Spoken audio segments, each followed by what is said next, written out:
இதெல்லாம் எல்லாரும் கூட செய்வாங்க அப்படின்லாம் இருக்கவங்க கூட பேட்டி, இந்த தைரியமான ஒரு பேட்டி.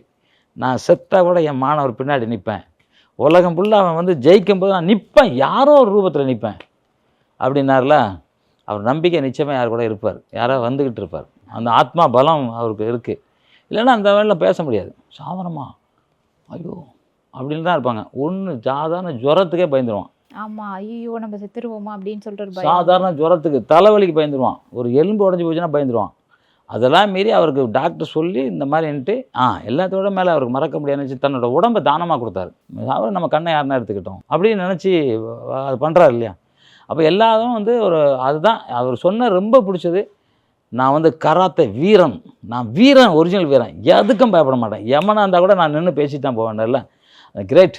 அவர் பேசுனது எல்லா மக்களுக்கும் ஒரு புத்துணர்ச்சியாக இருக்கும். அது ஏன்னா சின்ன எறும்பு கூட சாவன ஓடும், நசுக்கு போனீங்கன்னா ஓடும், தப்பிக்கிறதுக்கு பார்க்கும்.